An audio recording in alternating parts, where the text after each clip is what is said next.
శుభోదయం మిత్రులారా, వార్తా కథనంపై విశ్లేషణ కార్యక్రమం టీజీటీవీ మార్నింగ్ న్యూస్ కు స్వాగతం. నేను మీ జల్లి సత్య.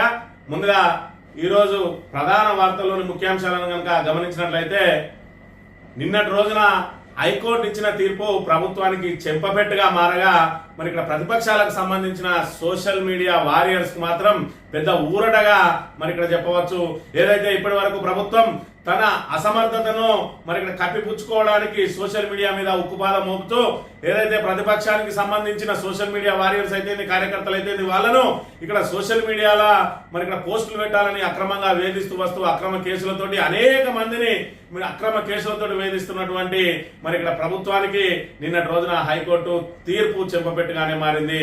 ఏదైతే సోషల్ మీడియా యాక్టివిస్టుల మీద రాజకీయ ప్రేరేపితమైనటువంటి కేసుల మీద ఏదైతే పోస్టుల మీద కేసులు నమోదు చేయవద్దు అని చెప్పి మరి ఇక్కడ ఖచ్చితంగా గైడ్ లైన్స్ ను ఇవ్వడం జరిగింది హైకోర్టు. దాంతో మరి ఇప్పటి వరకు ఏదైతే పోలీసులను అడ్డం పెట్టుకొని మన తప్పిదాలను ఏదైతే తన అసమర్థతను తన చేతగాంతనాన్ని కప్పిపుచ్చుకోవడానికి ప్రయత్నం చేస్తూ మరి ఇక్కడ వాళ్ళను ప్రశ్నించే గొంతులను అణచివేయడానికి ప్రయత్నం చేసిందో నల్లబాలు అని చెప్పి చూసినాం మనం. ట్విట్టర్ లో నల్లబాల్ పేరుతోటి పోస్టులు పెట్టేటువంటి దుర్గం మరి ఇక్కడ శివధర్ గౌడ్ ఆయనకు సంబంధించిన ఏదైతే కేసులను ఆ మూడింటిని కూడా నిన్నటి రోజున క్వాష్ చేస్తూ ఏకంగా మరి ఇక్కడ కింది స్థాయి జ్యుడిషియరీకి అదే విధంగా డీజీపీకి మొత్తం పోలీస్ వ్యవస్థకే గైడ్ లైన్స్ జారీ చేసింది. మరి ఇక్కడ ఎవరైతే బాధితులు ఉంటారో ఆ బాధితులు తప్ప మూడో పక్షం కనుక మరి ఇక్కడ కంప్లైంట్ ఇస్తే ఆ కంప్లైంట్ ను మీరు ఇక్కడ ఆధారంగా కేసు నమోదు చేయవద్దు అని చెప్పి మరి ఇక్కడ పర్టికులర్ గా ఆదేశాలు జారీ చేసింది. దాంతో ఇప్పుడు మరి ఇక్కడ ప్రభుత్వాధినేతల గొంతులో వెలకాయబడ్డట్టు ఉన్నది. ఇప్పటి వరకు సోషల్ మీడియా పేరుతోటి అనేక వందల మంది మీద కేసులు నమోదు చేసిండ్రు. అదేవిధంగా గోదావరిఖని సబ్ డివిజన్ లో మంతని నియోజకవర్గంలో కూడా అదే విధంగా కేసులు నమోదైనాయి. మొన్నటికి మొన్న ఏదైతే మరి ఇక్కడ జక్కు శ్రావణ్ అనే వ్యక్తి పేరు మీద సోషల్ మీడియాలో శ్రీధర్ బాబు మీద ఏదో పోస్ట్ పెట్టిందని చెప్పి హైదరాబాద్ లో ఉన్న సైబర్ క్రైమ్ బ్రాంచ్ వాళ్ళ నుంచి మొదలుకొని కాటారం వరకు మరి కేసులు నమోదు చేసారు. దాంతో అక్కడ ఆయనకు హైదరాబాద్ లో బెయిల్ రావడం జరిగింది. మరి అక్కడ ఇచ్చింది కంప్లైంట్ ఎవరంటే మరి ఐటీ సెల్ కు సంబంధించిన కాంగ్రెస్ ఐటీ సెల్ అని అక్కడ ఒక అతను, అదే విధంగా మరి ఇక్కడ కాటారంలో ఒక కాంగ్రెస్ కార్యకర్త ఇచ్చిండు. దాన్ని బట్టి ఇప్పుడు ఇచ్చిన గైడ్ లైన్స్ ప్రకారం ఆ కేసు నమోదు చేయడమే కుదరదు అని చెప్పి మరి పర్టికులర్ గా ఆర్డర్ వచ్చింది. ఇప్పటి వరకు పోలీస్ కానిస్టేబుల్ అనేక మరి ఇక్కడ ఏదైతే ఆ కేసులు చేస్తా ఉన్నారు, వాళ్ళే కంప్లైంట్లు ఇస్తా ఉన్నారు. నల్లబాల మీద కూడా మరి ఒక కంప్లైంట్ ఒక కానిస్టేబుల్ ఇచ్చిందే. ఆ మూడింటిని క్వాష్ అయినాయి. కాబట్టి ఈ రోజున నల్లబాలు కనుక తన మీద అక్రమంగా కేసులు పెట్టిండ్రు అని చెప్పి ఎవరైతే తన మీద కేసులు పెట్టిన మరి ఇక్కడ పిటిషనర్ ఉన్నారో ఆ పిటిషనర్ మీద మరి ఇక్కడ ఏదైతే ఆ పరువు నష్టం దావకపోతే ఆ కానిస్టేబుల్ పరిస్థితి ఏంటో కూడా ఒకసారి అర్థం చేసుకోవాలి. పోలీసులు అత్యుత్సాహంతో మీ ఎస్హెచ్ఓలు లేదంటే మీకు పై అధికారులు మీ పేరిట ఫిర్యాదు చేయమనగానే మీరు ఫిర్యాదులు చేస్తా ఉన్నారు. రేపటి రోజున అవి మరి కోర్టులలో కొట్టుకుపోయిన తర్వాత మీ మీద పరువు నష్టం దావా వేస్తే మీ పరిస్థితి ఏ విధంగా ఉంటుందో ఆలోచించుకోవాలి. ఎస్హెచ్ఓలు ఎందుకు ఇవ్వడం లేదు కంప్లైంట్లు, కానిస్టేబుల్తో ఎందుకు ఇప్పిస్తున్నారో కూడా మీరు ఆలోచన చేసుకోవాలి. ఇప్పటికీ మంతని నియోజకవర్గ మరి బీఆర్ఎస్ ఇన్ఛార్జ్ మాజీ ఎమ్మెల్యే మాజీ జిల్లా పరిషత్ చైర్మన్ పుట్టా మధుకర్ గారి మీద మరి ఇక్కడ కేసులు నమోదైన మొన్నటికి మొన్న ఏదైతే యూరియా మీద మరి ఇక్కడ పోరాటం చేసిందో దానికి ప్రభుత్వానికి వ్యతిరేకంగా నినాదాలు చేసిందని చెప్పి ఒక హెడ్ కానిస్టేబుల్ తోటి తీసుకున్నారు. అదే విధంగా అంబేద్కర్ దగ్గర గాంధీ దగ్గర మరి ఇక్కడ ఏదైతే ప్రజలను చైతన్యపరచడానికి ఆ దండేసి 4 మాటలు మాట్లాడిండో అవి కూడా కానిస్టేబుల్లతో నేరం చేసే ఉద్దేశంతో గుమిగుడిందని చెప్పి మరి కానిస్టేబుల్ల ద్వారా ఇక్కడ రామగిరిలో అక్కడ కమాన్పూర్ లో ఇక్కడ మంత్రిలో ఏదైతే ఫిర్యాదులు తీసుకొని కేసులు నమోదు చేసిండ్రు.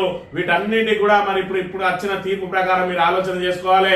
ఇవాళ మరి కోర్టుకు వెళ్ళి అవి క్వాష్ అయిన తర్వాత మీ మీద పరువు నష్టం దావాకపోతే మీ పరిస్థితి ఏంది అనేది కూడా ఆలోచన చేసుకోవాలి. పోలీసులు కూడా ఒకటి ఆలోచన చేసుకోవాలి. 5 సంవత్సరాలు ఉండిపోయే ప్రభుత్వం కోసం మీ సర్వీస్ అంతా త్యాగం చేయాల్సిన అవసరం ఉన్నదా? మీ పోస్టింగ్ కోసం ఏదైతే అధికార పార్టీ నాయకులు ఏది చెప్తే అది చేస్తూ ఇలా రేపటి రోజున ఇరుక్కపోయేది మీరే అనే విషయాన్ని కూడా గుర్తుంచుకోవాలి. ఇంకా 3 ఏళ్ళు అయితే ఈ ప్రభుత్వం పని అయిపోతుంది. మళ్ళీ వస్తదా సస్తదా అనేది కూడా మీరు ఆలోచన చేసుకోవాలి. మరి మేము ఇలాగే ఉంటాం, మేము ఖచ్చితంగా కాంగ్రెస్ పార్టీ అడుగులకు మడుగులొత్తుతూ మేము ఇంకా కూడా వేధిస్తామంటే న్యాయ వ్యవస్థ ఉన్నది. న్యాయ వ్యవస్థ ఇచ్చిన తీర్పు ఏ విధంగా ఉన్నదో చూడవచ్చు. ఇంకా మీరు సోషల్ మీడియా మీద కేసులు పెట్టలేరు. మరి ఇక్కడ బాధితులే వచ్చి స్వయంగా ఫిర్యాదు చేయాలి. దానికి మీరు జ్యుడిషియరీ నుంచి అనుమతి తీసుకోవాలి. అనుమతి తీసుకున్న తర్వాతనే కేసు నమోదు చేయాలని స్పష్టమైన ఆదేశాలు జారీ చేసింది. కాబట్టి ఇకనైనా పోలీసు వాళ్ళు మరి ఇక్కడ ఏకపక్షంగా అధికార పార్టీకి వత్తాసు వలకడం మానుకొని ప్రజలకు న్యాయం చేసే విధంగా పారదర్శకంగా వ్యవహరించాలి. ఎవరికి ఏ ఆపద వచ్చినా కూడా పోలీస్ స్టేషన్ మెట్లు దొక్కే విధంగా మీరు మళ్ళీ ఏదైతే బీఆర్ఎస్ ప్రభుత్వ పాలనలో పారదర్శకంగా 10 సంవత్సరాల పాటు ఎవరికి ఏ ఆపద వచ్చినా కూడా పోలీస్ స్టేషన్ వైపు చూసిండ్రో దాన్ని పునరుద్ధరించడానికి ప్రయత్నించుకోవాలి. కానీ ఇంకా కూడా మేము కాంగ్రెస్ మరి ఏదైతే మెడలో కండ వేసుకున్నట్టే ప్రవర్తిస్తాము అని అంటే మరి ఇక్కడ ఒకవైపు న్యాయ వ్యవస్థ ద్వారా ఇక్కడెక్కడికక్కడ మరి మీకు చీవాట్లు పడతా ఉన్నాయి. రాబోయే 3 ఏళ్ల తర్వాత మరి మీరెవరెవరైతే మరి పింక్ బుక్ లో నమోదైందో వాళ్ళు కూడా తిరిగి వేధించబడతారని చెప్పి మరొకసారి ఆలోచన చేసుకోవాలని, మీరు ప్రజాపక్షం వహించాలని, మీరు తీసుకునేది ప్రజల పన్నులలో నుంచి వచ్చిన మరి ఇక్కడ డబ్బుతో జీతాలు తీసుకుంటున్నారు అనే విషయాన్ని ఒకసారి గుర్తెరిగి మీరు ఖచ్చితంగా ప్రభుత్వ పక్షం కాదు, అదేవిధంగా ప్రతిపక్షం కాదు, మీరు ఏదైతే ప్రజాపక్షం ఉండాలని చెప్పి టీజీటీవీ తరఫున మరొకసారి మీకు విజ్ఞప్తి చేస్తాను. వార్తా కథనాలను కనుక పరిశీలించినట్లయితే ముందుగా నమస్తే తెలంగాణలో రాజకీయ పోస్టులపై కేసులు చెల్లాయి. నల్లబాల్ కేసులో హైకోర్టు సంచలన తీర్పు. విమర్శించడం భారత పౌరుడి వ్యక్తిగత స్వేచ్ఛ. ఎవరి పరువుకు భంగం అయితే వారే ఫిర్యాదు చేయాలి. 3వ వ్యక్తి చేసే ఫిర్యాదుపై కేసులేవి పెట్టదు.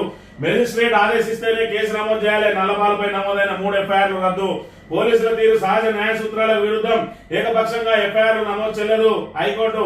పోలీసులకు మెజిస్ట్రేట్లకు మార్గదర్శకాలు జారీ అని చెప్పి మరి ఇక్కడ రాజకీయ పోస్టుల మీదనే ఇప్పటి వరకు అసలు బీఆర్ఎస్ కార్యకర్తలను ఏ విధంగా వేధిస్తా ఉన్నారు, సోషల్ మీడియా యాక్టివిస్టులను ఏ విధంగా వేధిస్తా ఉన్నారు అని అంటే ఒక్క పోస్టు ప్రభుత్వానికి వ్యతిరేకంగానో ప్రభుత్వాన్ని విమర్శించుకుంటున్నానో లేదంటే ఈ నల్లబాలు అయితే బీఆర్ఎస్ అధికారిక హ్యాండిల్ మీద వచ్చిన దాన్ని రీట్వీట్ చేసినందుకే ఆయన మీద కేసు నమోదు చేసిండు. ఇక్కడ ఈయన మీద 3 కేసులు నమోదైతే 2 కూడా మరి గోదావరి కానీ రామగుండం సిపి పరిధిలోనే జరిగినాయి.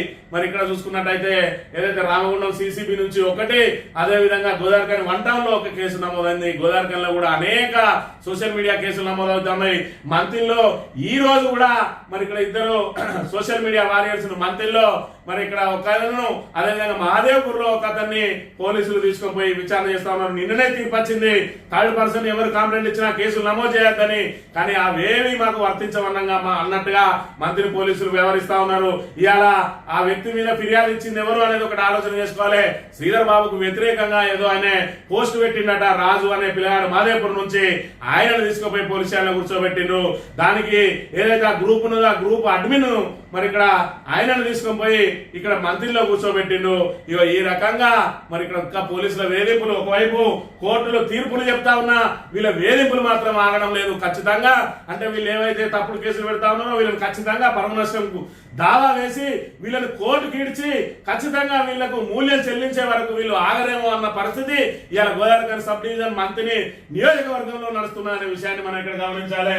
మరోవైపు చూస్తే ఘాటైన విమర్శనాత్మకమైన రాజకీయ పోస్టులు ప్రసంగాలపై పోలీసులు యాంత్రికంగా కేసులు నమోదు చేస్తే చెల్లదు. పరువు నష్టం వాటిల్లందరి ఆరోపణలతో చేసే ఫిర్యాదు ఆధారంగా పోలీసులు ఎఫ్ఐఆర్ నమోదు చేసే ముందు ఫిర్యాదుదారు బాధిత వ్యక్తి అవునో కాదో పోలీసులు నిర్ధారణ చేసుకోవాలి. సోషల్ మీడియా పోస్టులతో సంబంధం లేని 3వ వ్యక్తి చేసే ఫిర్యాదులకు విచారణ అర్హత ఉన్నది. మరి అలా శ్రీధర్ బాబు మీద పెట్టిన పోస్టుకు ఎవరు కంప్లైంట్ చేసిండు? శ్రీధర్ బాబు వచ్చి కంప్లైంట్ చేసిండా? మరి ఎందుకు ఆ రాజును తీసుకుపోయి మాదేపూర్ పోలీస్ స్టేషన్లో కూర్చోబెట్టిండు? ఎందుకు ఈ దానికి సోషల్ మీడియా స్నేహిత గ్రూప్ కు అంబటి నర్సింగ్ అని చెప్పి ఆయన అడ్మిన్ గా ఉన్నాడు, ఆయనను తీసుకుపోయి మంత్రులు ఎందుకు కూర్చోబెట్టిండు? ఇంకా ఎన్ని రోజులు వేధిస్తారు పోలీసులు ఈ విధంగా అనేది ఒక్కసారి ఆలోచన చేసుకోవాలి. ఒకవైపు కోర్టులు మొట్టికాయలు ఇస్తా ఉన్నా కూడా విలయ మాత్రం అనడం లేదు. ఏకంగా మరి ఇక్కడ పుట్టా మధుకర్ గారు ఎక్స్ ఎమ్మెల్యే మీదనే కానిస్టేబుల్ కంప్లైంట్లు ఇచ్చి కేసులు నమోదు చేయిస్తా ఉన్నారు. రేపటి రోజున ప్రభుత్వం మారిన తర్వాత మరి కానిస్టేబుల్ ఎవరైతే ఫిర్యాదు ఇచ్చారో మీ పరిస్థితి ఏందో ఒక్కసారి అర్థం చేసుకోవాలి. నా మీద 13 కేసులు అయినాయని చెప్పి వీళ్ళే నోటికి వచ్చిన కేసులన్నీ పెట్టుకొని మళ్ళీ వీళ్ళే 13 కేసులు ఉన్నాయి బెయిల్ ఇద్దని చెప్పి వాదించిన వితండ వాదన వింత వాదనలు కూడా ఇవాళ చోటు చేసుకుంటా ఉన్నాయి. అక్కడ నారాయణ రెడ్డి ఏదో మరి శ్రీధర్ బాబు చంపుతానని చెప్పి మరి నన్ను చంపమని పుట్టమదని చంపమని చెప్పిండని చెప్పి ఆయన ఒక వీడియో పెడితే దాన్ని టీజీటీవీలో ప్రచారం చేస్తే 4 పోలీస్ స్టేషన్లలో ఒకటే అంశం మీద ఒకటి కంటే ఎక్కువ కేసులు నమోదు చేయొద్దని చెప్పి దాని గైడ్ లైన్స్ ఉన్నా కూడా వాటిని అతిక్రమించి 4 పోలీస్ స్టేషన్లు కమాన్పూర్, రామగిరి, ముత్తారం, మంతల్లో 4 నమోదు చేసిండ్రు. పుట్టమది గారి మీద ఉన్నామని చెప్పి ఏదైతే ఆయన మీద పోలీస్ కానిస్టేబుల్ మరి ఇక్కడ పెట్టిండో దానిలో 2 కేసులు నమోదు చేసిండ్రు. ఇంకా సోషల్ మీడియాలో నయం తరహా ఆగడాలన్నారని చెప్పి ఎవరో మహమ్మద్ చాంద్ అని ఆయన ఇస్తే ఆయన ఇచ్చిన కేసు ఒకటి నమోదు చేసిండ్రు. విధులకు ఆటంకం అని చెప్పి ఒక ప్రైవేట్ వ్యక్తి ఇస్తే ఆ ప్రైవేట్ వ్యక్తి ఇస్తే మరి ఇక్కడ సర్వేర్ విధులకు ఆటంకం అని చెప్పి దాన్ని ఒక కేసు నమోదు చేసిండ్రు. ఇగో ఈ రకంగా వింత వింత కేసులన్నీ ఇక్కడ కాంగ్రెస్ నాయకుడు గౌడ కులానికి సంబంధించిన వ్యక్తితోటి ఘర్షణ జరిగితే అది ఎస్సీ ఆయనతో కంప్లైంట్ తీసుకొని ఎలాంటి విచారణ లేకుండానే మరి ఇక్కడ గోదావరి ఏసీపీ గారు రమేష్ గారు మరి ఇక్కడ కాంగ్రెస్ నాయకులను కార్యకర్తలను మరి ఏదైతే ఆయన స్టేషన్ కు పిలిపించుకొని తనకు అనుకూలంగా చెప్పించుకొని ఎస్సీ ఎస్టీ కేసు నమోదు చేసిండు. ఇక ఈ రకంగా వేధింపులు జరుగుతా ఉన్నాయి. ఆఖరికి ఒక లవ్ జంటను మరి ఒక్కసారి తీసుకుపోయాను, రెండోసారి తీసుకుపోయాను, మూడోసారి పెళ్ళైన జంటను కూడా విడగొట్టిండు. మూడోసారి వస్తే మరి పెద్దపల్లిలో ఆల్రెడీ ఒక కేసు నమోదైంది. తర్వాత రూరల్ లో మళ్ళీ కేసు నమోదు చేసి మళ్ళీ పట్టుకోపోతాం అంటే ఇదే పద్ధతి అని అడిగినందుకు విధులకు ఆటంకం అని చెప్పి కేసు నమోదు చేసిండు. ఇక ఈ రకంగా రాక్షస పాలన మంత్రిలో కొనసాగుతా ఉన్నది. పోలీసుల అరాచకం ఏ విధంగా సాగుతా ఉన్నదో ఇక్కడ మనం చూడవచ్చు. మరి ఇవాళ హైకోర్టు ఇచ్చిన తీర్పు చెప్పబెట్టుగా అటు ప్రభుత్వానికి కాదు పోలీసులు కూడా ఒకసారి ఆలోచన చేసుకోవాలి. మీరు హద్దు మీరి మీరు ఏదైతే విధులను మరి ఇక్కడ దాన్ని అతిక్రమించి మీరు ఏదైతే పనులు చేస్తా ఉన్నారో రేపటి రోజున ఇబ్బందులు తప్పవు అనే విషయాన్ని మనం ఇక్కడ గమనించాలి. ఇక్కడ నల్ల బాలకు సంబంధించి హైకోర్టు స్పష్టంగా తీర్పిచ్చింది. 3 కేసులలో మరి 3 కూడా క్వాష్ పిటిషన్ ఎత్తే ఈ 3 కలిపి విచారించింది. కలిపి విచారించి ఏం చెప్పిందా అంటే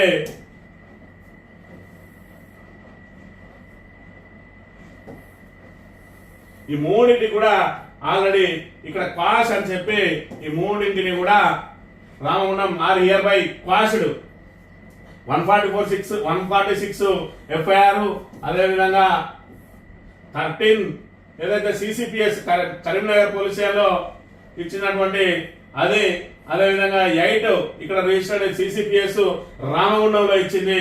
ఈ 3 కూడా క్వాష్ చేసింది.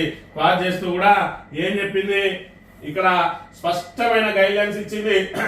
లోకల్ స్టాండ్ ధృవీకరణ అపకీర్తి లేదా సమాన నేరాలకు ఎఫ్ఐఆర్ రిజిస్టర్ చేయడానికి ముందు పోలీస్ కంప్లైంట్ ను లా ప్రకారం బాధిత వ్యక్తిగా అర్హత కలిగి ఉన్నాడా అని ధృవీకరించాలి. ఎవరైతే సోషల్ మీడియాలో మా నాయకునికి పరువుకు భంగం వాటిల్లింది, మా ప్రభుత్వానికి పరువుకు భంగం వాటిల్లింది అని చెప్పి ఎవరో థర్డ్ పర్సన్ ఇస్తే వాటి మీద మీరు కేసులు నమోదు చేయొద్దు అని చెప్పి ఖచ్చితంగా చెప్పింది.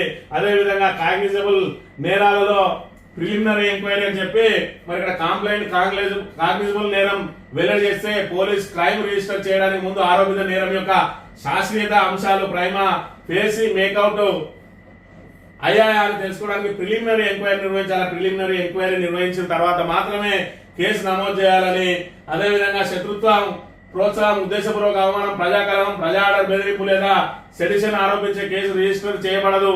హింస, ద్వేషం లేదా ప్రజా అవస్థకు ప్రేరణ వెల్లడి చేసే ప్రైమా ఫేసి మెటీరియల్ ఉండకపోతే ఈ threshold Kedarnath Singh v state of Bihar మరియు Shreya Singhal v union of India SSC 1లోని సూత్రాలకు అనుగుణంగా అన్వయించబడాలని చెప్పి, రాజకీయ స్పీచ్లకు ఉండదని చెప్పి, మానవ హాని కాగ్నిజబుల్ నేరంగా కనుక మీరు భావిస్తే దాన్ని కంపల్సరీ మరి ఇక్కడ 174/2 కింద మరి ఏదైతే మెజిస్ట్రేట్ సంప్రదించి మెజిస్ట్రేషన్ ఆర్డర్ ప్రకారం మాత్రమే మీరు కేసు నమోదు చేయాలని చెప్పి ఇక్కడ చెప్పిన పరిస్థితి. మరోవైపు చూసుకున్నట్లయితే పబ్లిక్ ప్రాసిక్యూటర్ నుంచి మరి ఇక్కడ లీగల్ ఒపీనియన్ కూడా పాటించాలి. సెన్సిటివ్ కేసులలో పూర్వ లీగల్ స్క్రూటినీ అట, రాజకీయ స్పీచ్ లేదా పోస్టు ఇతర సెన్సిటివ్ వ్యక్తీకరణ రూపాలకు సంబంధించిన విషయాల్లో పోలీసులు రిజిస్టర్ చేయడానికి ముందే మరి ఇక్కడ ఏదైతే లీగల్ ఒపీనియన్ తీసుకోవాలట వీటన్నిటి గురించి చెప్పుకుంటూ ఇక్కడ 3 కేసులలో ఏదైతే క్వాష్ ఇచ్చిందో ఆ 2 కేసులు గోదావరిఖని సబ్ డివిజన్ కి సంబంధించిన ఎక్కడో హైదరాబాద్ లో ఉన్న వ్యక్తి మీద, ఎక్కడో గోదావరిఖని లో ఉన్న వ్యక్తి ఇవాళ ఒక కేసు ఆయనకు సంబంధం లేని మరి దాని అంశం మీద మరి ఇక్కడ ఒక పిటిషన్ ఇస్తే వాళ్ళ మీద కేసు నమోదు చేసిండ్రు. దానికి మరి ఇక్కడ ఇవాళ న్యాయ వ్యవస్థ అనేది మరి మేము ఉన్నాం, ఇవాళ గవర్నర్ రాష్ట్రపతి అధికారాలని ప్రశ్నిస్తా ఉన్నాయి కోర్టులో. ఇవాళ పోలీసులు పెట్టే అక్రమ కేసులు ఎంత, రాష్ట్ర ప్రభుత్వం పెట్టే కేసులు ఎంత, ఖచ్చితంగా కోర్టుల ద్వారా న్యాయం జరుగుతుంది అని చెప్పి మరోసారి న్యాయ వ్యవస్థ ఇక్కడ తేడతెల్లం చేసింది. ఇప్పటికైనా పోలీసులు ఆలోచన చేసుకోకపోతే మీరు కోర్టుల చుట్టూ తిరగాల్సి వస్తుంది. కేసు కొట్టుడు అయిన వెంటనే మీ మీద పరువు నష్టం దావా వేస్తే మీరు కూడా దానికి తగిన మూల్యం చెల్లించాల్సి వస్తుంది అని ఒక్కసారి ఆలోచన చేసుకోవాలి. ఇవాళ SHOలు వాళ్ళు తప్పించుకోవడానికి కానిస్టేబుల్ తోటి కేసులు నమోదు చేస్తా ఉన్నారు. కానిస్టేబుల్ కూడా ఆలోచన చేసుకోవాలి. మీరు అందరూ ఏకం కావాలి. రేపటి రోజున SHO మిమ్మల్ని నిరికించాలి పక్కకు జరుగుతారు. మరి ఏదైతే మాజీ ఎమ్మెల్యేల మీద, మాజీ మరి ఇక్కడ ఏదైతే జిల్లా పరిషత్ చైర్మన్ లాంటి మరి వ్యక్తుల మీద కూడా మీ ద్వారా పిటిషన్లు తీసుకుని కేసులు నమోదు చేస్తా ఉన్నారు. ఇలా పుట్టా మధుకర్ గారి మీద నమోదైన 4 కేసులు కూడా కానిస్టేబుల్ పెట్టినాయి. మరి 4 కేసులు కనుక రేపటి రోజున క్లాస్ అయిన తర్వాత పరువు నష్టం దావా వేస్తే మీ పరిస్థితి ఏందనేది మళ్ళొక్కసారి ఆలోచన చేసుకోవాలి. SHOనే కాంప్లైంట్ చేయమనండి. రేపు ఏదైనా జరిగితే కేసు పెట్టాలా లేదా అనే నిర్ణయం తీసుకునేది SHO అయినప్పుడు బాధ్యత వహించాల్సింది కూడా SHO కాబట్టి కాంప్లైంట్ ఆయననే ఇవ్వమనండి తప్ప కానిస్టేబుల్ బలిగా వద్దు అని చెప్పి మీకు విజ్ఞప్తి చేస్తా ఉన్నాం. ఇక హైడ్రా పేరుతో దోపిడీ, జూబ్లీహిల్స్ లో కాంగ్రెస్ కోటేస్తే మీ ఇల్లు కూల్చడానికి లైసెన్స్ ఇచ్చినట్టే. కాంగ్రెస్ అహంకారం, ఓటుతో బుద్ధి చెప్పాలి, ఓటు వేయకపోతే సంక్షేమ పథకాలను ఆపేస్తామని కాంగ్రెస్ నేతలు బెదిరిస్తున్నారు. జూబ్లీహిల్స్ నుంచే బీఆర్ఎస్ జైత్రయాత్ర నియోజకవర్గ కార్యకర్తల సమావేశంలో బీఆర్ఎస్ వర్కింగ్ ప్రెసిడెంట్ కేటీఆర్ రేపు ఏదైతే జూబ్లీహిల్స్ కు సంబంధించి అక్కడ మాగంటి గోపీనాథ్ ఎవరైతే మరి ఎమ్మెల్యే చనిపోయిన అక్కడ ఉప ఎన్నిక రాబోతా ఉన్నది. మరి ఖచ్చితంగా మీరు కాంగ్రెస్ కోటేస్తే హైడ్రాకు మీరు పర్మిషన్ ఇచ్చినట్టే మా ఇల్లు కూల్చేయండి అని చెప్పి మీరు వాళ్ళకి లైసెన్స్ ఇచ్చినట్టే అయింది. కాబట్టి ఒకసారి ఆలోచన చేసుకొని జూబ్లీహిల్స్ నుంచే మన బీఆర్ఎస్ కు సంబంధించిన జైత్రయాత్ర మొదలు కావాలి. ఖచ్చితంగా మరి ఇక్కడ జూబ్లీహిల్స్ లో డిపాజిట్ రాకుండా కాంగ్రెస్ ఓడిస్తేనే ఇవాళ వాళ్ళకు బుద్ధి తెచ్చుకొని హైడ్రా లాంటి వ్యవస్థతోటి ప్రజలను ఏ విధంగా అయితే భయభ్రాంతులకు గురి చేసిందో దాని నుంచి ప్రజలకు ఉపశమనం లభించాలంటే ఖచ్చితంగా వాళ్ళని డిపాజిట్ రాకుండా ఓడియాలని చెప్పి కార్యకర్తల సమావేశంలో నిన్నటి రోజున కేటీఆర్ గారు మాట్లాడడం జరిగింది. ఇక కార్మికుల చెమట పెద్దలకు మూట, బీమా సొమ్ము స్వాహ. భవన కార్మికుల బీమా బాధ్యతల నుంచి అనూహ్యంగా తప్పుకున్న కాంగ్రెస్ ప్రభుత్వం ట్రైల్ బ్లేజర్ బ్రోకర్ కంపెనీకి బాధ్యతలు. ఆ కంపెనీ మూలధనం కేవలం 3 కోట్లు అయితే 2 రోజుల్లోనే 346 కోట్లు చెల్లించిన సర్కారట.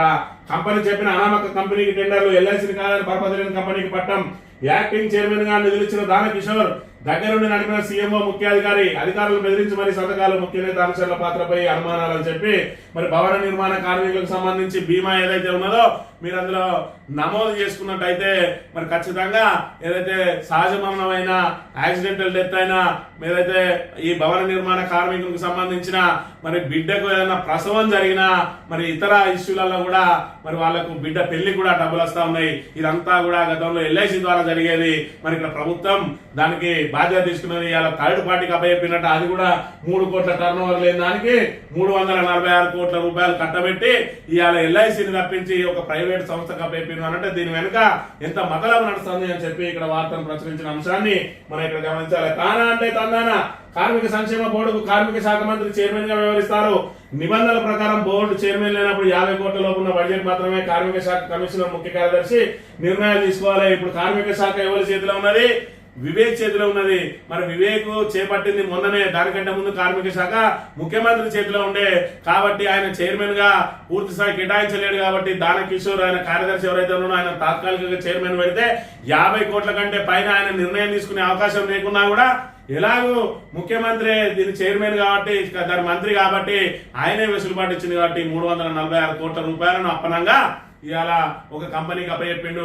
రేపటి రోజున మరి 50 కోట్లనే ఏదైతే 45 కోట్లకే మరి ఇంత పెద్ద రాతాంతం చేస్తా ఉన్నారే, మరి దానికి మంత్రివర్గ ఆమోదం ఉన్నదా అని అడుగుతా ఉన్నారే.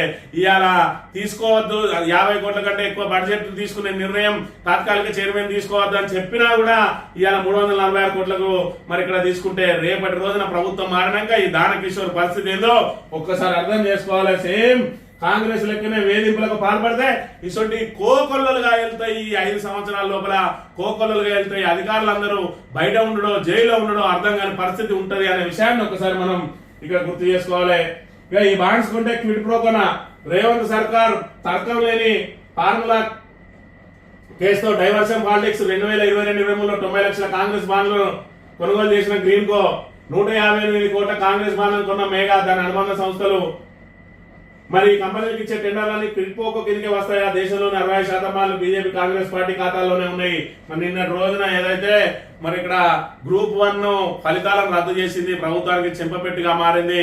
మరి నిరుద్యోగుల ఆశల మీద నీళ్లు తల్లింది టీజీపీఎస్సీ. ఇవాళ ప్రతిష్టాత్మకంగా నిర్వహిస్తాను అని చెప్పి గప్పాలు కొట్టిన రేవంత్ రెడ్డి ప్రభుత్వం ఉద్యోగాలను దొడ్డిదారిన అమ్మడానికి ప్రయత్నం చేసిండు. ఏదైతే మూల్యాంకనంలో అనేక అవకతవకలు జరిగినాయని చెప్పి ఇటు బీఆర్ఎస్ పార్టీ అటు నిరుద్యోగులు కలిసి చేసిన పోరాటంలో గ్రూప్ 1 ఫలితాలను రద్దు చేయడంతో అదంతా ప్రభుత్వ ప్రతిష్ట మరకబారుతుందని చెప్పి ఇవాళ ఎన్నడో ఉన్నటువంటి కేసును మళ్ళా ఏసీబీ నుంచి ప్రభుత్వానికి అనుమతి కోసం వచ్చింది ఫైల్ అని దాన్ని తాటికాయంత అక్షరాలతో చేసి ఇలా క్విడ్ ప్రోకో జరిగిందని చెప్పి 45 కోట్లు ఎవడో కంపెనీకి నిర్వాహకునికి ఇస్తే ఎవడో స్పాన్సర్ ఈయనకు బాండ్లు కొన్నాడట. మరి ఇలా మెగా మీ బాండ్లు కొన్నది, అదే విధంగా గ్రీన్కో మీ బాండ్లు కొన్నది. మరి ఇవన్నిటి కూడా దేశంలో 65% బాండ్లు బీజేపీ కాంగ్రెస్ పార్టీ ఖాతాల్లోనే ఉన్నాయి. మరి ఇప్పుడు కాంగ్రెస్ పార్టీ వాళ్ళకు మెగాకు ఇలా టెండర్లు ఇస్తుంది అంటే క్విడ్ ప్రోకో జరిగినట్టేనా? నీ ఉద్దేశం చూసుకున్నట్టయితే మరి ఇక్కడ నువ్వు చెప్పిన మాట ప్రకారమే వీళ్ళు కొన్న బాండ్లు ఏదైతే స్పాన్సర్షిప్ ఇస్తేనే బాండ్లు కొన్నారంటాను, నువ్వు ఏకంగా టెండర్లే ఇచ్చినావు. మరి ఇది క్విడ్ ప్రోకో కాదా అని ఇవాళ ప్రశ్నిస్తా ఉన్నది. దానికి సమాధానం చెప్పాల్సిన బాధ్యత ఇవాళ రేవంత్ రెడ్డి మీద ఉందనే విషయాన్ని మనం ఇక్కడ గమనించాలి. ఇక కాంగ్రెస్ లో గ్రూప్ 1 గుబులు, హైకోర్టులో తీర్పుతో కాంగ్రెస్ నేతల్లో టెన్షన్, ప్రభుత్వానికి చెడ్డ పేరు వస్తుందన్న ఆందోళన, నీటి ముట్లైన Revanth Reddy job calendar, CMO మాజీ చైర్మన్లు ఏజీ న్యాయ నిపుణులతో సంప్రదింపులు, పరీక్షల్లో అవకతవకలపై దర్యాప్తు జరపాలని చెప్పి నిన్న రోజున టీజీపీఎస్సీ కార్యదర్శి ప్రియాంకకు ఇక్కడ మరి ఏదైతే ఎమ్మెల్సీ దాసో శ్రవణ్, బీఆర్ఎస్ నేతలు ఆర్ఎస్ ప్రవీణ్ కుమార్, రాకేష్ రెడ్డి, గెల్లు శ్రీనివాస్, సతీష్ రెడ్డి, వాసుదేవ్ రెడ్డి, తంగబాలు వీళ్ళందరూ కూడా నిన్న రోజున ఏదైతే గ్రూప్ 1 మీద మరి ఇక్కడ అవకతవకల మీద ఏదైతే దర్యాప్తు జరపాలంటే మరి ఇక్కడ టీజీపీఎస్సీ మాత్రం ఇప్పటికైనా ఆ కోర్టు తీర్పును గౌరవించకుండా మళ్ళీ అప్పీల్కి పోతా అంటుంది. అవసరమైతే సుప్రీంకోర్టు వరకు వెళ్తుందట. ఇప్పటికే మరి గ్రూప్ 1 కోసం ఎదురు చూసి ఇప్పుడు గ్రూప్ 1 ద్వారా గ్రూప్ 2, గ్రూప్ 3 నియామకాలు దానికి మరి ముడిపడి ఉన్నాయి. గ్రూప్ 1 పూర్తిగా అందే, గ్రూప్ 2, గ్రూప్ 3 కూడా పూర్తయ్యే అవకాశం లేదు. వీళ్ళు ఇంకా కోర్టులు తీర్పులను ఇంకా తిరుగుతా ఉంటే మరి ఇక్కడ వీళ్ళ పరిస్థితి ఏం కావాలి అంటే ఎట్టి పరిస్థితుల్లో ప్రభుత్వం మరి ఇక్కడ ఖచ్చితంగా మంకుపట్టు పట్టదా ఉన్నది. మరి ఇప్పటికైనా తీర్పు ఏదైతే కోర్టు ఆదేశానుసారం వెంటనే దాన్ని మూల్యాంకనం చేయించడమా లేదంటే మెయిన్స్ మళ్ళీ నిర్వహించడమా ఏదో ఒకటి చేయాల్సిన బాధ్యత ప్రభుత్వం మీద ఉన్నది. కానీ దాటవేసే ప్రయత్నమే చేస్తా ఉన్నది. వీళ్ళు ఇలాగే చేస్తే ఈ 3 సంవత్సరాల కాలం కూడా కరిగిపోయే ప్రమాదం ఉన్నదని చెప్పి ఆందోళన వ్యక్తం చేస్తా ఉన్నారు. మరి ఇక్కడ ఏదైతే మరి నిరుద్యోగులు అనే విషయాన్ని మనం ఇక్కడ చూడాలి. ఇక యూరియా అదే గోసా తీరని మీద రంగారెడ్డి జిల్లా మంచాల మండలం వ్యవసాయ సహకార సంఘం కార్యాలయం వద్ద యూరియా కోసం పడిగాపులు. ఇంకెప్పుడు యూరియా కష్టాలు తీరుస్తారు? ఇంకా ఏదైతే 1వ తేదీ నుంచి ఆల్రెడీ కొనుగోలు కేంద్రాలు పెడతారట. ఒకవైపు కొనుగోలు కేంద్రాలు ఓపెన్ కాబోతా ఉన్నాయి, మరోవైపు యూరియా కోసం ఇంకా రైతులు లైన్లోనే ఉంటారు అని అంటే మరి ఇక్కడ పంట వేసినప్పటి నుంచి ఇక్కడ కొనుగోలు కేంద్రాలు రాక కూడా వాళ్ళకి యూరియా దొరకకపోతే వాళ్ళ దిగుబడి, వాళ్ళ పరిస్థితి ఏంది, వాళ్ళ పంట నాశనం అవడానికి ఇలా కారణం ఎవరు? ఇలా కాంగ్రెస్ ప్రభుత్వం మార్పు కోసం ఓటేస్తే రైతులను నట్టేయడం నుంచి నడి రోడ్డు మీద నిలబెట్టింది వాళ్ళను. మరి ఇది చాలు కాంగ్రెస్ ప్రభుత్వ పనితీరుకు ఇది నిదర్శనం కాదా అని మరి ఒక్కసారి ఆలోచన చేసుకోవాలి. పిడుగుపాటుకు 8 మంది మృత్యువాత, నిర్మల్ గద్వాల జిల్లాలో 3 ఉమ్మడి ఖమ్మం జిల్లాలో 2 చొప్పున, మరో 5 గాయాలు, 1 మినహా అందరూ రైతులేనట. మరి ఇక్కడ పిడుగుపాటుకు అందరూ రైతులే. రైతులకు అరిగోస ఏ విధంగా ఉన్నది? ఒకవైపు యూరియా రాక, మరోవైపు సాగునీరు లేక, కరెంటు కష్టాలు, ఏదైతే మళ్ళీ పంట వచ్చిన తర్వాత అమ్ముకోవడానికి ఏదైతే ధాన్యం కొనుగోలు కేంద్రాల చుట్టూ పడిగాపులు గాయడం, ఈ విధంగా రైతన్న అరిగోస పడతా ఉన్నాడు. ఉమ్మడి ఆంధ్రప్రదేశ్ లో ఏ విధమైన కష్టాలు పడ్డాడో ఆ కష్టాలన్నింటినీ కూడా తిరిగి తీసుకొచ్చింది కాంగ్రెస్ ప్రభుత్వం అనే విషయాన్ని మనం ఇక్కడ గమనించాలి. ఇక ప్రభుత్వ ఉద్యోగుల జీతాల్లో కోత, కాంగ్రెస్ పాలిత హిమాచల్ ప్రదేశ్ లో నిర్వాహకం 10 గ్యారంటీలు చూపి అధికారంలోకి వచ్చిన కాంగ్రెస్ పాలన చేతగాక ఎడాపెడా అప్పులు చేసిన సర్కార్, రుణాలు FRBM పరిధి దాటాయన్న కాదు, ఖజానా ఖాళీతో సర్కారు ఉద్యోగుల జీతాల్లో కోత, ఉద్యోగుల నిరసనతో దిగొచ్చిన సుక్కు సర్కార్, తర్వాత తెలంగాణ అంతేనా అంటున్న నెటిజన్లు. మరి ఇక్కడ చూసుకున్నట్టయితే కాంగ్రెస్ ప్రభుత్వం 3 రాష్ట్రాలలో అధికారంలో ఉన్నది. ఒకటి చూసుకున్నట్టయితే హిమాచల్ ప్రదేశ్, రెండోది కర్ణాటక, మూడోది చూసుకున్నట్టయితే తెలంగాణ.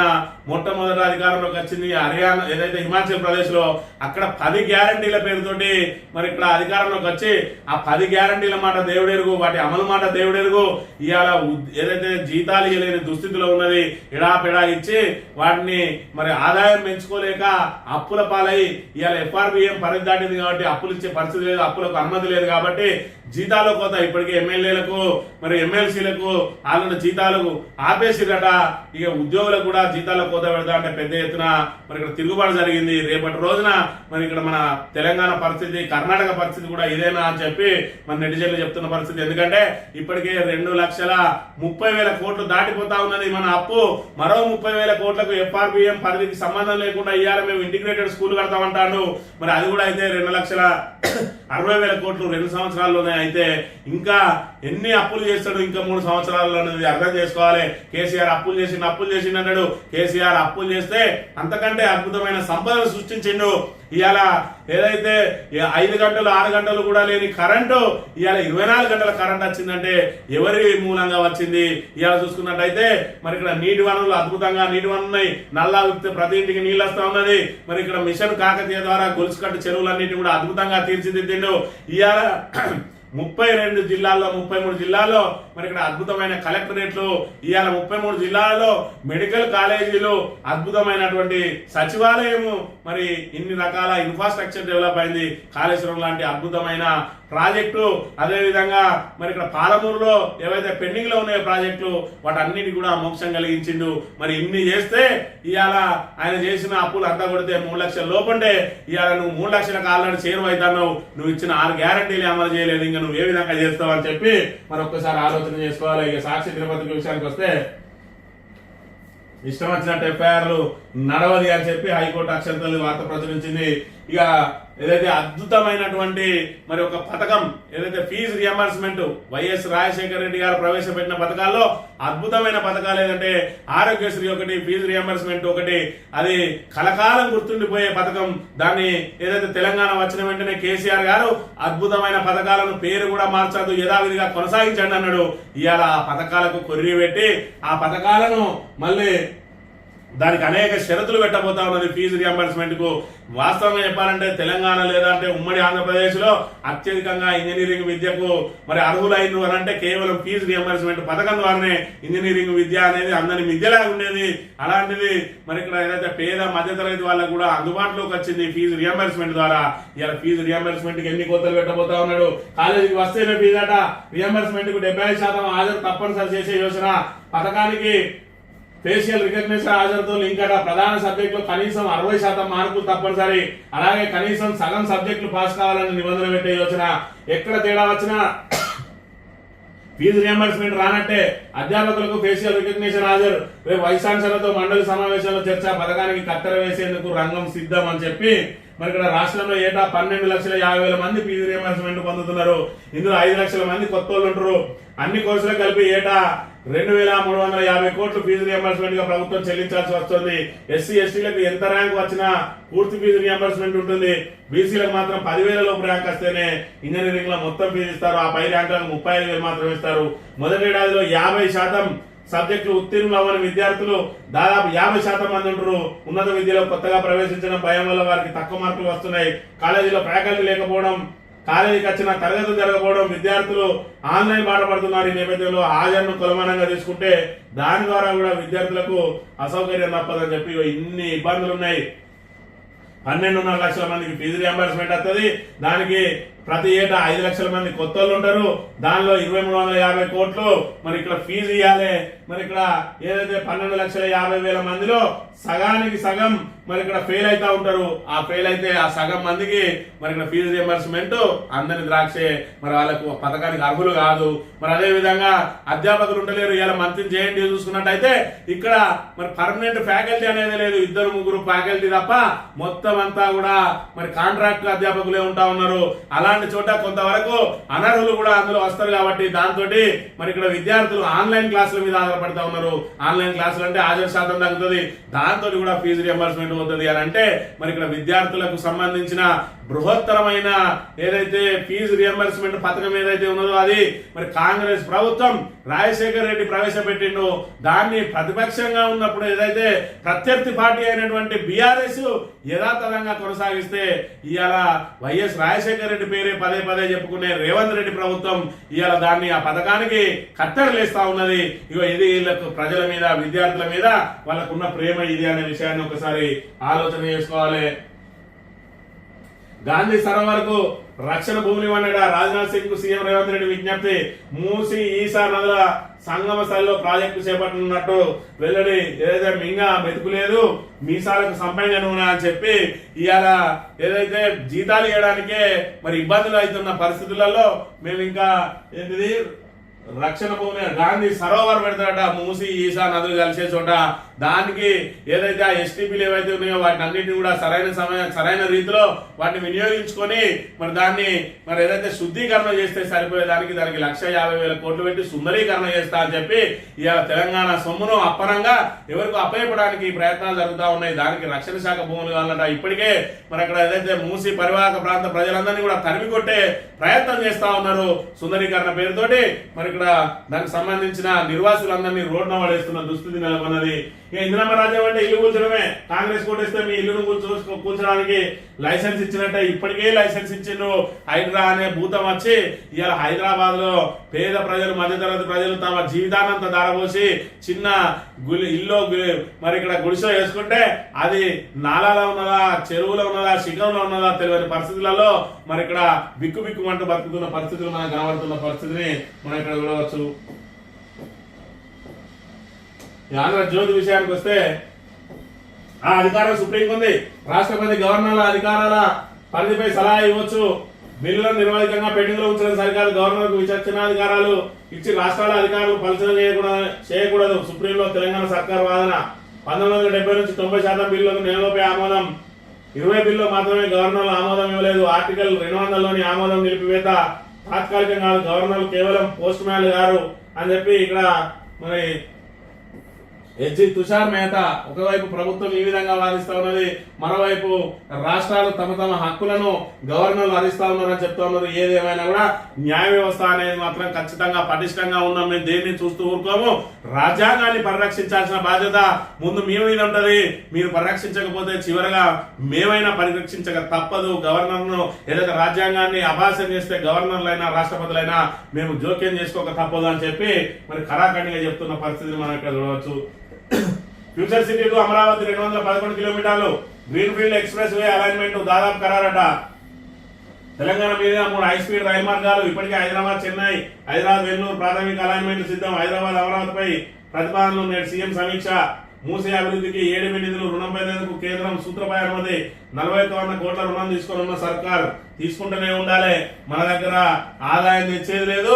మనం ఇక్కడ రాష్ట్రానికి ఏదైతే సంక్షేమ పథకాలు ఏవైతే అమలు చేస్తా ఉన్నదో మరి మాట ఇచ్చినామో 100 రోజుల్లోనే అమలు చేస్తా ఉన్నామో అవి చేసే పరిస్థితి లేదు. కానీ మరి ఏదైతే లక్షలాది కోట్ల రూపాయలు ఇవాళ మనం రుణం పేరు మీద తీసుకుంటూనే ఉన్నాం. కొత్త ఇటుక లేదు, కొత్త ప్రాజెక్టు లేదు, కానీ మరి అప్పుల మీద అప్పులైతే జరుగుతూ ఉన్నాయి. మరి అమ్ముదామని భూములు అమ్ముదామంటే ఆఖరికి యూనివర్సిటీ భూములను ఏదైతే అటవీ భూములను కూడా వేలం వేయడానికి ప్రయత్నం చేస్తే మరి ఇక్కడ హైదరాబాద్ సెంట్రల్ యూనివర్సిటీ విద్యార్థులు వాళ్ళతో పాటు బీఆర్ఎస్ నాయకులు అడ్డుకుంటే సుప్రీంకోర్టే జోక్యం చేసుకొని ఆ 400 ఎకరాలను కాపాడింది. ఇవాళ మరి ఇక్కడ గుండెకాయ లాంటిది, హైదరాబాద్ గుండెకాయ లాంటి ఆ భూములను చెప్పి మరి ఇక్కడ గమనించాలి. గ్రూప్ 1 పై అప్పీల్ కట.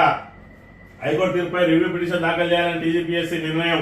మరి ఇక్కడ హైకోర్టు తీర్పును అనుసరించి తక్షణం వాళ్ళకు న్యాయం చేయడానికి మరి రీవాల్యుయేషన్ లేదంటే మరి రీ ఎగ్జామినేషన్ నిర్వహించకుండా ఇంకా అప్పీళ్ల పేరుతోటి కాలయాపన చేయడానికి ప్రయత్నం చేస్తా ఉన్నది. ఇక్కడ అప్పీల్కి వెళ్తే ఆ తర్వాత మళ్ళీ సుప్రీంకి వెళ్తే నెలల తరబడి ఈ గ్రూప్ 1 పోస్టు దానికి అనుసంధానంగా ఉన్నటువంటి గ్రూప్ 2, గ్రూప్ 3 పోస్టుల నియామకాలు కూడా పూర్తిగా ఆగిపోయే ప్రమాదం ఉన్నదనే విషయాన్ని మనం చూడాలి.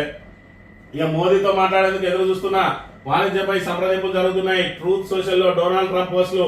భారత్ అమెరికా సహజ భాగస్వాములు ట్రంప్ పోస్టులపై మోదీ సానుకూల స్పందన అని చెప్పి ఒకవైపు మోడీ ఇక్కడ ఏదైతే మోడీ తోటి కనెక్షన్ పెట్టుకోవాలని ఇక్కడ ట్రంప్ చూస్తా ఉన్నాడు. ఎందుకంటే రష్యా, భారత్, చైనా 3 ఏకమైతే తమకు ఇబ్బందులు తప్పవని మరి ఇక్కడ వాళ్ళు ఇచ్చిన సంకేతానికి తలగుతా ఉంటే వాళ్ళకు సంబంధించి మరి ఇక్కడ ఏదైతే పీటర్ నవారో ఆయనకు సంబంధించిన సలహాదారుడు ఎవరైతే ఉన్నాడో భారత్ చైనాలపై 100% సుంకాలు వేయనట ఈయుని కోరిన అమెరికా అధ్యక్షుడు డొనాల్డ్ ట్రంప్ భారత్ తో అసంబద్ధమైన వాణిజ్యం కోరుకోం మరోసారి అనిశ్చిత వ్యాఖ్యలు చేసిన పీటర్ నవారో అని చెప్పి మరి ఇక్కడ అమెరికా అధ్యక్షుడు కూడా ద్వంద్వ విధానాలు పాటిస్తా ఉన్నాడు. ఒకవైపు మరి ఇక్కడ మాట్లాడేందుకు ఎదురు చూస్తున్నా అంటాడు, మరోసారి సుంకాలతో బెదిరించే ప్రయత్నాలు చేస్తా ఉన్నాడు. ఏది ఏమైనా అమెరికా డిఫెన్స్ లో పడ్డదని మాత్రం చెప్పక తప్పని పరిస్థితి. ఇక రాజీ పడిన జాతీయవాదిని గవర్నర్ గా జ్ఞాపకాలు పదిలం సిపి రాధాకృష్ణన్, ఉపరాష్ట్రపతి గారి ప్రమాణ స్వీకారం రాధాకృష్ణన్ కలిసిన జస్టిస్ బి సుదర్శన్ రెడ్డి నిష్పక్షపాతంగా వ్యవహరించండి. ఉపరాష్ట్రపతి రాధాకృష్ణన్కు కాంగ్రెస్ విజ్ఞప్తి. భారత్ అమెరికాలు సహజ భాగస్వామ్యం ప్రధాని వ్యాఖ్యలపై ఎద్దేవా అని చెప్పి మరి ఇక్కడ రాజీ పడని జాతీయవాదిని అని చెప్పి సిపి రాధాకృష్ణన్ మన దగ్గర కూడా ఇన్ఛార్జ్ గవర్నర్ గా చేసిండు. మరి ఆయన ఈరోజు ఉపరాష్ట్రపతిగా ఉన్నాడు సిపి రాధాకృష్ణన్. ఒక బీసీ మరి అలా చూసుకున్నట్టయితే ఇది ముఖ్యమైన పోస్ట్ అనుకున్నా కూడా కొంతవరకు ఎలాంటి ప్రాధాన్యత లేని పోస్టులలో బీసీలో పెట్టి బీసీకి మరి పెద్ద ఎత్తున మేము అవకాశం కల్పించడం అని అయితే కొన్ని రాజకీయ పార్టీలు చెప్పుకుంటా ఉన్నాయి. ఏది ఏమైనా ఉపరాష్ట్రపతి లాంటి పదవికి ఒక బీసీ ఎంపిక కావడం అనేది బీసీలకు మరి ఏదైతే బీసీ వాదం బలపడతా ఉన్నదో దానికి ఇలాంటివన్నీ మరి ఇక్కడ స్ఫూర్తిదాయకంగా నిలుస్తాయని చెప్పడంలో సందేహం లేదు. ఇక బోధనలో ఐఎస్ వీకులు పట్టణ యువకుడికి ఉగ్రవాద సంస్థ సంబంధాలు. రాంచీ వ్యక్తి ఇచ్చిన సమాచారంతో ఆ యువకుడి అరెస్టు, పిస్టల్ స్వాధీనం అట. ఐఎస్ ఇంకా కూడా పాకిస్తాన్ తీవ్రవాదాలకు సంబంధించిన మరి ఇక్కడ ఎవరైతే వాళ్ళ ఇన్ఫార్మర్లు కానీ లేకపోతే వాళ్ళతో లింక్ పెట్టుకున్న వాళ్ళు ఇంకా మన తెలంగాణలో తిరుగుతూనే ఉన్నారు. వాళ్ళను మరి ఇంకా విచారణలు చేసిన కాదు, వాళ్ళ మీద కఠిన చర్యలు చేపట్టాల్సిన అవసరం ఉన్నది. ఈ ఈనాడు దినపత్రిక విషయానికి వస్తే మనం రాజ్యాంగాన్ని చూసి గర్విస్తున్నాం. పొరుగు దేశాల పరిస్థితి ఎలా ఉందో చూడండి. బిల్లుల ఆమోదంలో రాష్ట్రపతి గవర్నర్లకు గడువు. వివాదంపై విచారణ సందర్భంగా సిజేఐ జస్టిస్ బిఆర్ గవాయ్. మరి ఇక్కడ చూసుకున్నట్టయితే మన రాజ్యాంగాన్ని చూసి గర్విస్తున్నామని చెప్పి అంబేద్కర్ రచించిన రాజ్యాంగం అనేది ప్రపంచంలోనే పటిష్టంగా ఉన్నది. మన ఏదైతే విభిన్న జాతులు, విభిన్న సంస్కృతులు, విభిన్న భాషలు కలిగిన వాళ్ళందరినీ ఒకే తాటి మీదకి తీసుకొచ్చి అందరినీ మరి ఇక్కడ ఒక బాండ్ చేసిన పరిస్థితి భారత రాజ్యాంగం ద్వారా కల్పించబడ్డది. అది డాక్టర్ బిఆర్ అంబేద్కర్ గారు రచించిన రాజ్యాంగం. ఇవాళ సర్వ మతాలకు, సర్వ ఏదైతే జాతులకు, మన అన్ని కులాలకు కూడా రక్షణ కల్పించడానికి ఆయన సమగ్రంగా రాసిన భారత రాజ్యాంగం మూలంగానే ఇవాళ మరి సుస్థిరంగా ఉన్నది భారత్. ఇవాళ నేపాల్ చూసుకున్నట్టయితే మరి నేపాల్ మీద ఇవాళ అధ్యక్షుడితో సహా మరి అందరూ రాజీనామా, ఏదైతే ప్రధానితో సహా అందరూ రాజీనామా చేయాల్సిన దుస్థితి, వాళ్ళ మీద దాడులు జరిగినాయి, పార్లమెంట్ ను తగలబెట్టిండ్రు. మరి ఇక్కడ వాళ్ళు తీసుకునే నిర్ణయాలు ఏవైతే ఉన్నాయో రాజ్యాంగ వ్యతిరేక నిర్ణయాలతోటి రాజ్యాంగాన్ని మార్చాలని చెప్పి అక్కడ మరి పెద్ద ఎత్తున యువత ఆందోళన కార్యక్రమాలు చేస్తా ఉన్నది. మొన్న బంగ్లాదేశ్ లో, దానికంటే ముందు శ్రీలంకలో ఈ రకంగా జరుగుతా ఉన్నది. ఇలా భారత్ సుస్థిరంగా ఉన్నదంటే మన రాజ్యాంగ వ్యవస్థ, మన రాజ్యాంగం మరి ఇంత పటిష్టంగా ఉన్నదని చెప్పి ఏకంగా సుప్రీంకోర్టు ప్రధాన న్యాయమూర్తి తన అభిప్రాయాన్ని వెల్లడించి ఇలా రాజ్యాంగాన్ని అందరం కూడా మరి గౌరవించడమే కాదు, దాని రాజ్యాంగం గురించి అందరం తెలుసుకోవాల్సిన బాధ్యత కూడా ఉన్నదనే విషయాన్ని మనం ఇక్కడ గమనించాలి. సాదాపైన మనకు మోక్షమట, క్రమబద్ధీకరణకు నోటిఫికేషన్ ఇస్తారట. ఉద్యోగ సంఘాల జేఏసీ జాయింట్ స్టాఫ్ కౌన్సిల్ ఏర్పాటు చేస్తూ ప్రభుత్వం ఉత్తర్వులు. రాష్ట్ర ఆవిర్భావం తర్వాత తొలిసారి 9 శాశ్వత రొటేషన్ సంఘాలకు సభ్యత్వం. ఐకాస నేతల హర్షం అని చెప్పి మరి ప్రభుత్వం మొత్తం వాళ్ళందరినీ కూడా చేతులకు తీసుకోవడానికి చేసే ప్లాన్ లో భాగమేది. అయినా వీళ్ళు ఇంకా హర్షం వ్యక్తం చేస్తా ఉన్నారు. వీళ్ళ ఏదైతే వాళ్ళకి రావాల్సిన ప్రయోజనాలు ఏవైతే ఉన్నాయో వాటిని తాత్కాలికంగా వాళ్ళని డైవర్షన్ చేయడానికి కొత్త డ్రామాలు ఆడుతుంది సర్కార్ అనే విషయాన్ని కూడా మర్చిపోయి మళ్ళీ వాళ్ళు మరి ప్రభుత్వానికి వాతావరణున్న పరిస్థితిని మనం ఇక్కడ గమనించాలి. ఇక ప్రయోజనం ఎంతో, దరఖాస్తులే లేవు. ఎన్ఎఫ్బిఎస్ పై అవగాహన ఏమిటో అర్జీలకు ముందుకు రాని బాధితులు సరిపోతా మూలుగుతున్న 60 కోట్లు. ఎన్ఎఫ్బిఎస్ నేషనల్ ఫ్యామిలీ బెనిఫిట్ స్కీమ్ మరి ఇక్కడ జాతీయ కుటుంబ ప్రయోజన పథకం అని చెప్పి 18 సంవత్సరాల నుంచి 60 సంవత్సరాలకు కలిగినటువంటి మహిళ మరి అలా కుల ఏదైతే వాళ్ళ ఇంటి పెద్ద ఎవరైతే మరణిస్తారో అది సహజ మరణమే గాని లేదంటే యాక్సిడెంటల్ డెత్ గాని ఎన్ఎఫ్బిఎస్ ద్వారా తక్షణ సహాయం అందుతుంది. ఇది ఏదైతే కేంద్ర ప్రభుత్వం అందిస్తున్నటువంటి బృహత్తరమైన పథకం. గతంలో ఈ తక్షణ సహాయం 5,000 ఉండేది, అది ఎంఆర్ఓ చేతిలో ఉండేది. ఇప్పుడు ఆర్డీఓ చేతిలో ఉన్నది 20,000. మరి ఇక్కడ ఎంఆర్ఓ దగ్గర కనుక మరి ఇక్కడ ఎవరైతే ఆ ఇంటి పెద్దను కోల్పోతారో ఆ మహిళ మరి ఆమెకు సంబంధించిన ఆధారాలన్నీ కుల సర్టిఫికేట్ గానీ, ఆధార్ గానీ, అదే విధంగా డెత్ సర్టిఫికేట్, అదే విధంగా రేషన్ కార్డు, తెల్ల రేషన్ కార్డు కలిగిన వాళ్ళకి మాత్రమే ఎన్ఎఫ్బిఎస్ ఇచ్చే అవకాశం ఉంటుంది. లేదంటే ఈడబ్ల్యూఎస్ కింద మరి ఇక్కడ ఎంఆర్ఓ సర్టిఫై చేస్తే కూడా వాళ్ళకి వచ్చే అవకాశం ఉంటుంది. 20,000 వచ్చే అవకాశం ఉన్నది. కానీ దానికి దరఖాస్తులే తీసుకుంటలేరట.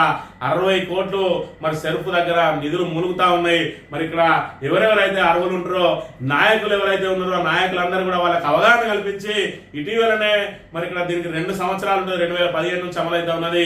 మరి ఇక్కడ చనిపోయిన 2 సంవత్సరాల లోపు దీన్ని అప్లై అప్లై చేసుకోవచ్చు. కాబట్టి ఎవరైనా మీకు తెలిసిన వాళ్ళు ఇంటి పెద్దను కోల్పోయిన వాళ్ళు, తెల్ల రేషన్ కార్డు కలిగి ఉండి ఏదైతే అంటే దారిద్ర్య రేఖకు దిగువన ఉన్న వాళ్ళు ఇంటి పెద్దను కోల్పోతే వాళ్ళకి ఖచ్చితంగా మీరు ముందుండి వాళ్ళతోటి దరఖాస్తు చేయించినట్టయితే వాళ్ళ ఫ్యామిలీకి ఆ 20,000 ఇప్పించి మీరు బాసడగా నిలిచినట్టుంటాయి. కాబట్టి మరి ఇక్కడ ఎవరైతే నాయకులుగా చలామణి అవుతున్నారో వాళ్ళు దీని మీద దృష్టి పెట్టాలి, అవగాహన కల్పించి వాళ్ళకు అండగా నిలవాలని కోరుతూ ఇది ఈరోజు మార్నింగ్ న్యూస్. తిరిగి వెళ్దాం. Thank you very much.